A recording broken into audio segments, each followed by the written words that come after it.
Hi అండి. ముందుగా అయితే ఎన్టీఆర్ గారికైతే హ్యాపీ బర్త్‌డే. ఎందుకంటే ఆయన పుట్టినరోజు కాబట్టి. దాని తర్వాత చూసుకుంటే ఒక టీజర్ అయితే బయటకొచ్చింది. చాలా రోజులుగా ఎదురు చూస్తా ఉన్నారు ఈ టీజర్ కోసమైతే. ఎందుకంటే ఎన్టీఆర్ గారు ఫస్ట్ సైన్ చేసిన కాడి నుంచి ఈ 'వార్ 2' అనే మూవీకి సైన్ చేసిన కాడి నుంచయితే ప్రతిరోజు ఏదో ఒక న్యూస్ వస్తూనే ఉంది. చాలా క్రూరంగా విలన్‌గా చేయబోతున్నాడు. లేకుంటే విలనిజం వేరే లెవెల్‌లో చూపించబోతున్నారు. రకరకాలుగా అయితే చాలా చాలా స్ప్రెడ్ అయిపోయింది. చాలా న్యూస్ అయితే ఎవరికి ఊహించినట్టుగా వాళ్ళైతే చెప్పుకుంటూ వచ్చారు. మనమైతే ఇప్పుడు మాట్లాడుకోలేదు 'వార్ 2' నుంచి. దాని గురించి ఎప్పుడు మాట్లాడుకోలేదు. కానీ ఈ రోజైతే టీజర్ వచ్చినాక మనమైతే మాట్లాడుతున్నాం. ఎక్సలెంట్ ఉందండి. ఎక్సలెంటు. ఆహ్, ఎన్టీఆర్ గారిని విలన్‌గా చూపిస్తున్నారా? లేకుంటే హీరోగా చూపిస్తున్నారా? లేకుంటే 'హృతిక్ రోషన్' తోటి సమానంగా చూపిస్తున్నారా? ఎందుకంటే హీరో అయితే ఛాన్స్ లేదు. ఎందుకంటే మెయిన్ క్యారెక్టర్ వచ్చేసి బాలీవుడ్ హీరో 'హృతిక్ రోషన్' కాబట్టి ఆయన ఇంతకుముందు 'వార్ 1' చేసాడు కాబట్టి 'టైగర్ షరాఫ్' తోటి. ఇప్పుడు ఎన్టీఆర్ గారిని మళ్ళీ ఒక పాత్రలో ఒక సైడ్ క్యారెక్టర్ అనకూడదు. అతనితో పాటు ఈక్వల్‌గా లేకుంటే కొంచెం తక్కువగా ఉంటది ఖచ్చితంగా. అతనితో పాటు ఈక్వల్‌గా ఉంటే బాలీవుడ్ ఒప్పుకోదు గదా! ఎందుకంటే మెయిన్ హీరో వచ్చేసి 'హృతిక్ రోషన్' కాబట్టి. కానీ మనకి టీజర్‌లో చూసిన తర్వాత అయితే ఒక క్లారిటీ వచ్చింది. ఏంటి? పూర్తిగా విలనిజం అయితే అక్కడ కనిపించట్లేదు మనకి. ఎందుకంటే ఫస్ట్ నుంచి చెప్పుకుంటుందేంది 'వార్ 2లో' ఎన్టీఆర్ విలన్ పాత్ర చేస్తున్నాడు, విలన్ పాత్ర చేస్తున్నాడు. అందరిని అలా నమ్మించుకుంటూ వచ్చాం. చాలామంది అంటే నేను చెప్పలేదు. మిగతా వాళ్ళు చాలామంది చెప్పారు. కొంతమంది పెద్ద పెద్ద డైరెక్టర్లు కూడా చెప్పడం చూసాం. కానీ ఇప్పుడు టీజర్ చూసినాక ఒకటి అర్థమవుతుంది. అక్కడ ఏం చెప్తున్నాడు? One of the best spy ఆహ్, మంచి ఏజెంట్ 'కబీరు.' కానీ ఇప్పుడు కాదంటున్నాడు. అంటే ఇప్పుడు కాదంటే ఏంటి?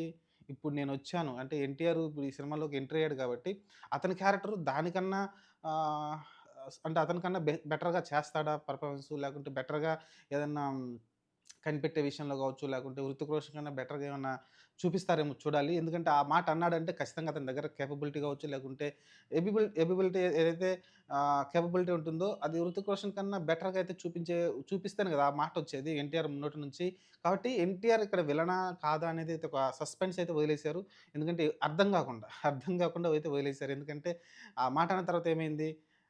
ఒకవేళ 'హృతిక్ రోషన్' ఎట్లానే ఒక ఏజెంటు, ఒక స్పై కాబట్టి ఓకే. అతనికి క్లారిటీ ఉంది. ఇతను కూడా ఒక స్పైయేనా?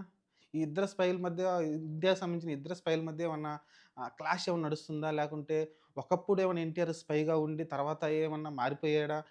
ఈటన్నిటికైతే చాలా ప్రశ్నలైతే మెదులుతా ఉన్నాయి. సరే అయన్నీ పక్కన పెట్టేస్తే చూపిచ్చిన షాటుల్లో మటుకు ఎస్పెషల్లీ ఏదైతే కొన్ని యాక్షన్ సీన్స్ వేరే లెవెల్‌లో ఉన్నాయండి. మనం అంటాం గదా!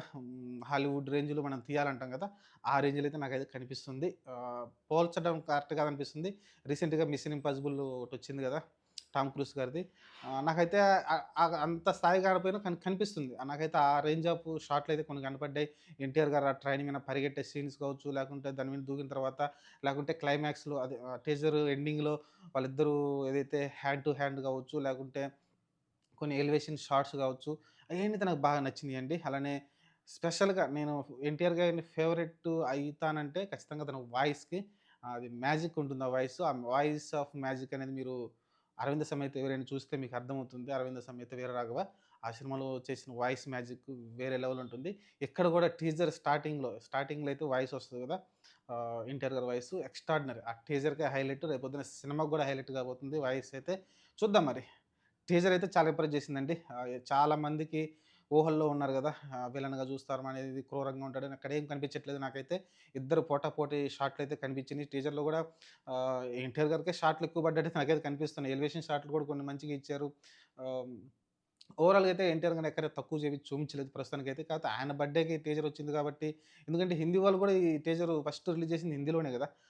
కాబట్టి కొంచెం ఈక్వల్‌గానే అయితే చూపించారు ప్రస్తుతానికైతే. చూద్దాం మరి సినిమా చూసిన తర్వాత మనకు అర్థమవుతుంది. ఎంత స్కోప్ ఇచ్చారు, ఎంత నీడిగా ఎన్టీఆర్ కనిపిస్తారనేది సినిమా చూసినాకైతే మనకైతే అర్థమవుతుంది. ప్రస్తుతానికైతే టీజర్ పరంగా చూసుకుంటే ఎక్స్ట్రార్డినరీగా ఉంది. సినిమా పైన ఇంకా ఎక్స్‌పెక్టేషన్స్ ఇంకా పెంచేసింది. చూద్దాం మరి సినిమా ఆగస్టు 14 అంటున్నారు. మన ఇండిపెండెన్స్ డేకి ఒక్కటే ముందొస్తుంది. దీనికి పోటీగా చాలా సినిమా ఒక 'కూలీ' గూడా వస్తుంది. చూద్దాం మరి రజనీకాంత్ గారు మరి ఇద్దరు పోటీ పడుతున్నారు. 'కూలీ' ఏమైనా తగ్గుతాడా? లేకుంటే రజనీకాంత్ ఈ సినిమాతోటి పోటీ పడతాడా చూద్దాం. ప్రస్తుతానికైతే ఈ టీజర్ అయితే దుమ్ము దులిపేస్తుంది. ప్రతి ఒక్కళ్ళకి ఇంప్రెస్ అయ్యారు. ఎన్టీఆర్ ఫ్యాన్స్ గాని, 'హృతిక్ రోషన్' ఫ్యాన్స్ గాని ఇద్దరు ఫ్యాన్స్ అయితే చాలా ఎక్స్‌పెక్టేషన్ ఏదైతే పెట్టుకున్నారో దాన్ని రీచ్ అయిందని నేనైతే అనుకుంటున్నా. మీరేమనుకుంటున్నారు? మీకు టీజర్ నచ్చిందా? అయితే కామెంట్ చేయండి. పర్లేదా? యావరేజా అని అయితే కామెంట్ చేయండి. మీకెలా అనిపించింది ఈ టీజర్ అయితే?